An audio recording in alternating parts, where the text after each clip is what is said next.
Bayangkan, di tengah malam yang sunyi, kamu memesan ojek online seperti biasa.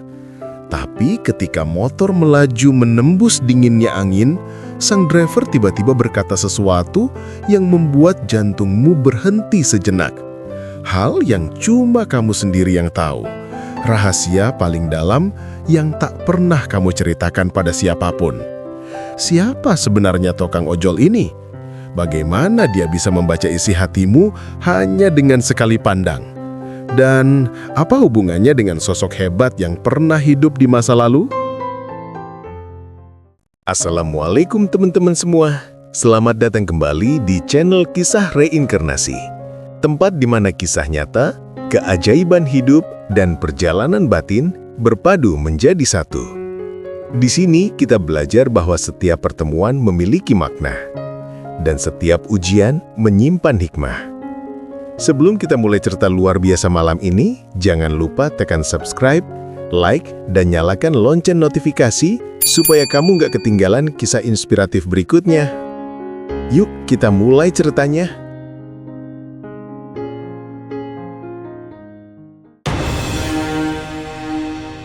Malam itu, kota Cilacap diselimuti gerimis tipis.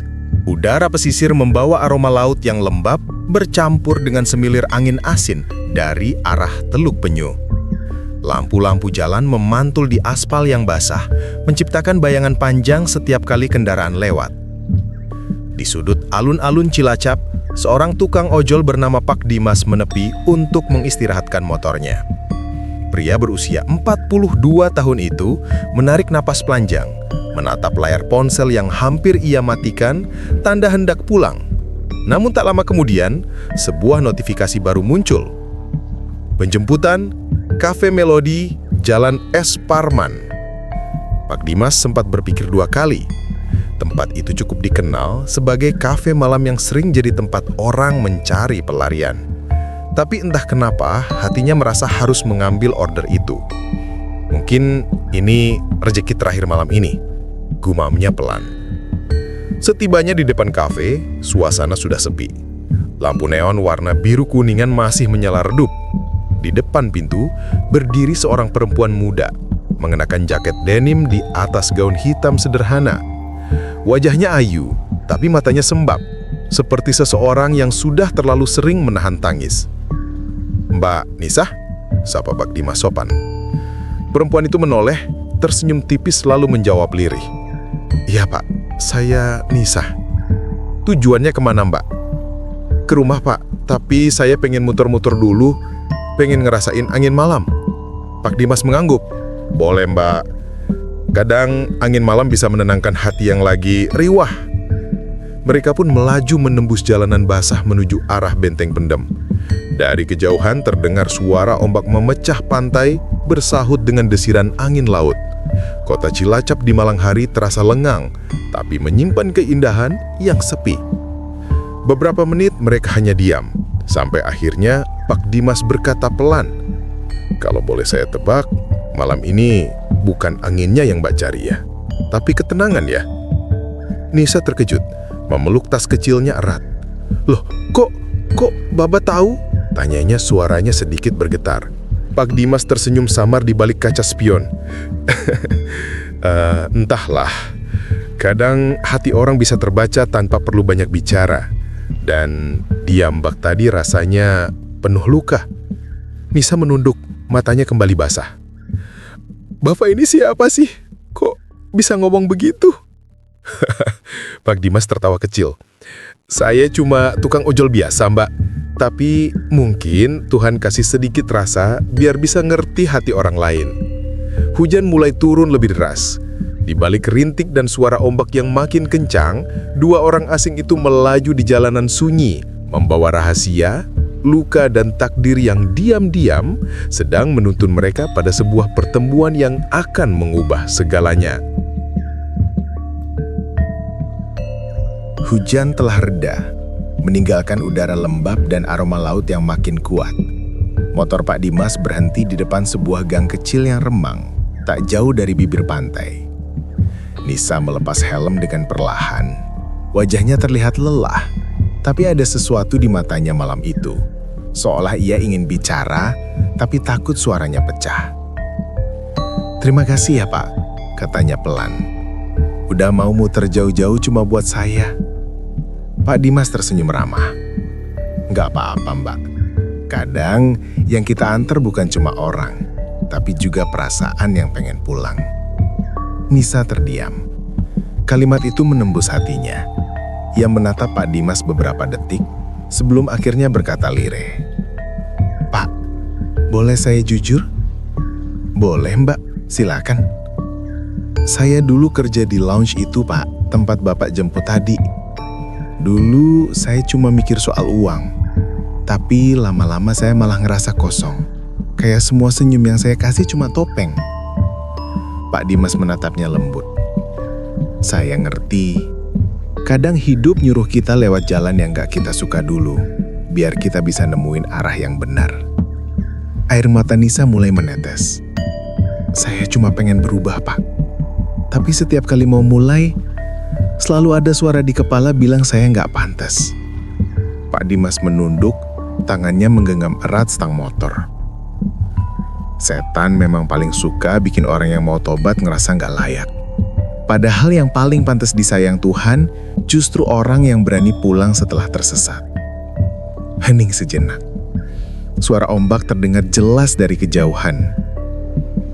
"Bapak ngomong kayak ustadz aja," kata Nisa mencoba tersenyum. Pak Dimas tertawa pelan. "Saya bukan ustadz Mbak. Saya cuma tukang ojol yang kebetulan sering dengar keluhan orang. Tapi entah kenapa saya bisa ngerasain beban yang mereka simpan. Termasuk beban Mbak Nisa." Nisa menatapnya lama. Ada rasa nyaman yang aneh. Bukan cinta, tapi lebih seperti rasa percaya. Perasaan yang jarang ia rasakan dari laki-laki manapun. Sebelum turun, ia berkata lirih, "Terima kasih Pak, udah mau dengerin saya malam ini. Rasanya kayak ngobrol sama orang yang ngerti tanpa harus ngejudge." Pak Dimas tersenyum hangat. Kadang yang kita butuh cuma didengar. Tuhan tahu kapan harus kirim orang buat jadi telinga. Nisa turun, melangkah menuju kontrakannya. Tapi sebelum menutup pintu, ia menoleh lagi. "Pak Dimas?" "Iya Mbak." "Boleh kan kalau besok saya order lagi? Bukan buat pergi jauh, cuma buat cerita." Pak Dimas mengangguk, senyumnya tulus. "Boleh Mbak. Siapa tahu besok gantian saya yang butuh cerita." Malam itu keduanya tak tahu bahwa pertemuan sederhana di depan kafe tadi hanyalah awal dari perjalanan panjang tentang luka, taubat, dan cinta yang tumbuh tanpa direncanakan. Pagi itu, sinar matahari menembus awan tipis di langit Cilacap. Suara ombak terdengar lembut dari kejauhan, menyatu dengan aroma kopi hitam yang mengepul dari warung kecil di pinggir jalan.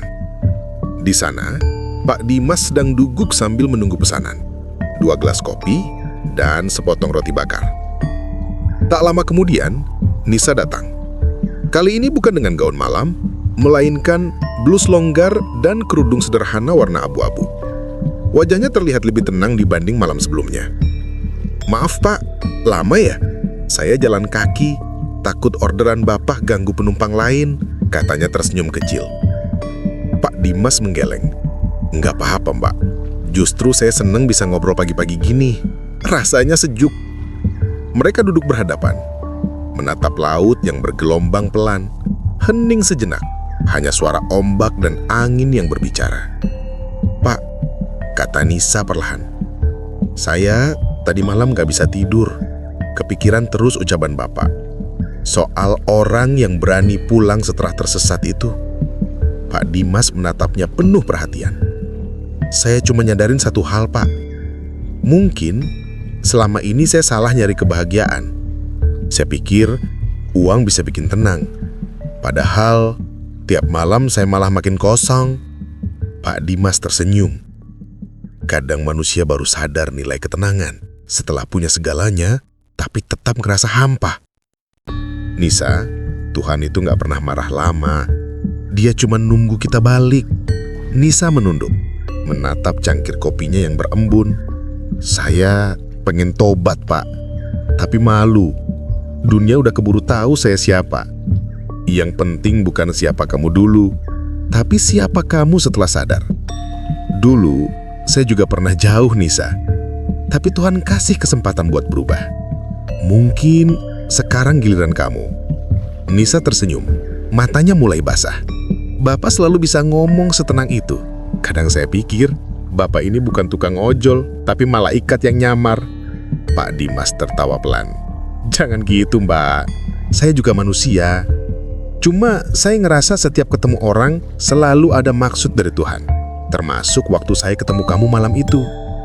Hening sebatas. Ombak menghantam karang. Angin laut berhembus lembut membawa suara azan zuhur dari kejauhan. Nisa menatap langit dan berbisik. Saya pengen mulai dari nol, Pak. Saya pengen hidup bersih, kerja halal, dan tutup masa lalu saya. Pak Dimas menatapnya hangat. Insya Allah bisa, Mbak. Kadang yang kamu butuh cuma satu langkah pertama. Setelah itu, Allah yang tuntun sisanya. Dari kejauhan, cahaya matahari perlahan memantul di wajah Nisa. Ada ketenangan baru di sana. Seolah beban yang lama mulai terangkat sedikit demi sedikit. Sebelum berpisah, Nisa berkata, "Bapak, makasih ya. Saya nggak tahu kenapa bisa ketemu orang seperti Bapak. Tapi saya yakin ini bukan kebetulan." Pak Dimas tersenyum tipis. "Nggak ada yang kebetulan, Mbak. Mungkin ini cara Tuhan bilang, kamu belum terlambat untuk pulang." Mereka pun berpisah di bawah langit Cilacap yang mulai cerah. Namun sejak hari itu, setiap pagi Jumat, Nisa selalu menyempatkan datang ke warung kopi itu. Bukan lagi sebagai perempuan yang lari dari masa lalu, tapi sebagai seseorang yang sedang menjemput masa depan dengan hati yang bersih.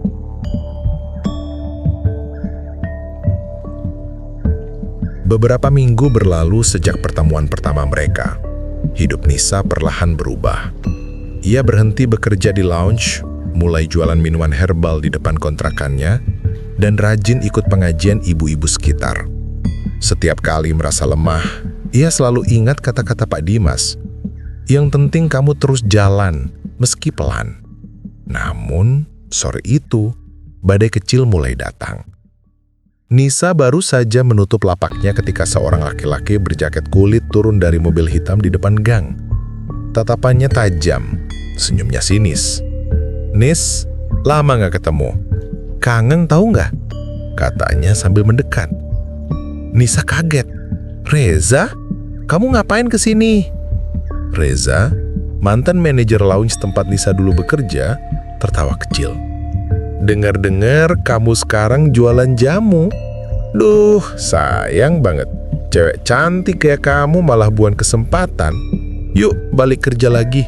Uangnya banyak, tempatnya udah beda kok." Nisa menatapnya dengan dingin.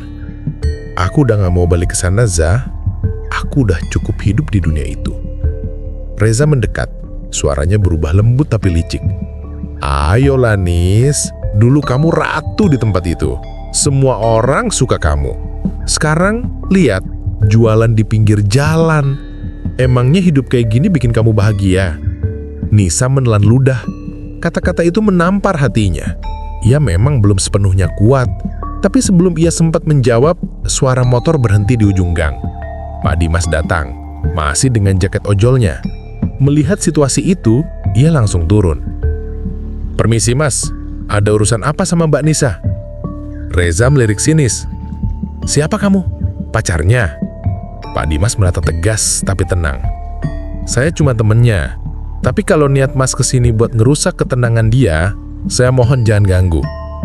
Reza tertawa mengejek. "Teman, jangan sok jadi pahlawan deh Pak. Nisa itu bukan perempuan baik-baik. Dunia kayak dia nggak cocok buat orang suci kayak Bapak." Pak Dimas menatap tajam, tapi suaranya tetap rendah. "Justru karena saya tahu dia pernah salah, saya hormat sama dia yang mau berubah. Dunia boleh menghakimi, tapi Tuhan nggak pernah berhenti nerima orang yang mau pulang." Reza terdiam, seolah tertampar oleh ketenangan suara itu. Ia mendecak kesal dan berbalik. "Terserah, tapi nanti kalau kamu nyesal, jangan salahin aku Nis." Ia pun pergi meninggalkan gang itu dengan suara mesin mobil yang makin menjauh. Nisa mengisak, "Pak, saya takut. Saya takut nggak kuat." Pak Dimas mendekat, tapi menahan diri agar tetap menjaga batas. "Takut itu wajar, Mak. Tapi jangan biarin rasa takut bikin kamu berhenti. Tuhan nggak lihat masa lalumu, tapi langkahmu sekarang." Nisa menatapnya bagian mata berkaca. "Saya pengen terus jalan, Pak. Tapi kadang rasa malu itu datang tiba-tiba." Pak Dimas senyum lembut. "Kalau nanti kamu ngerasa jatuh, ingat aja, nggak ada dosa yang terlalu besar buat ampunan Allah. Jangan biarin masa lalu jadi alasan buat berhenti berharap." Langit Cilacap sore itu memerah, seolah ikut menyaksikan dua hati yang sama-sama berjuang melawan masa lalu. Dalam diam, ada perasaan yang tumbuh, perlahan, lembut, tapi dalam. Nisa menatap Pak Dimas dengan haru.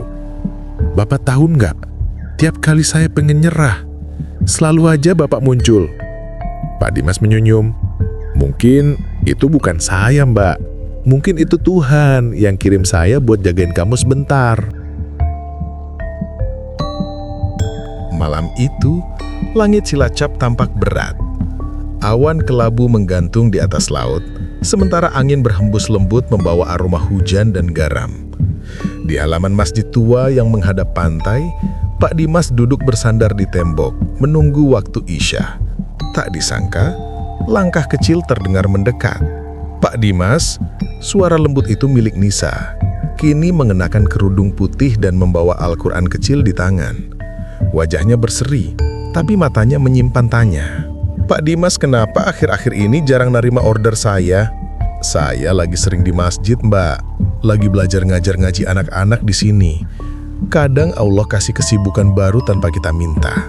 Nisa duduk di sampingnya menatap ombak yang tampak dari celah pagar masjid. "Saya seneng dengarnya, Pak. Soalnya setiap kali dengar Bapak ngomong soal sabar, soal takdir, saya ngerasa kayak pernah dengar semua itu. Tapi bukan dari Bapak." Pak Dimas menoleh perlahan. "Maksudnya?" Nisa menarik nafas dalam. "Saya pernah mimpi, Pak. Di mimpi itu saya hidup di zaman dulu. Saya perempuan desa yang mau dilempar batu karena dianggap berdosa. Tapi ada seorang lelaki berjubah putih yang datang menolong. Wajahnya samar, tapi suaranya persis kayak Bapak." Pak Dimas menatapnya, diam cukup lama. Angin bertiup, membuat daun-daun kelapa bergoyang di kejauhan. "Mungkin itu cuma mimpi, Mbak," katanya pelan. Tapi ada sesuatu di matanya yang berubah, teduh sekaligus dalam. Nisa menatapnya tajam. "Tapi kenapa setiap kali saya ketemu Bapak, hati saya tenang banget? Kayak udah kenal Bapak sejak lama." Pak Dimas tersenyum kecil, tapi matanya berkaca. "Mbak Nisa, dalam hidup ini ada jiwa-jiwa yang memang ditakdirkan saling menemukan. Kadang bukan buat cinta, tapi buat saling menuntun. Mungkin dulu saya pernah jadi seseorang yang bantu kamu, dan sekarang Tuhan kasih kesempatan lagi buat nerusin tugas itu."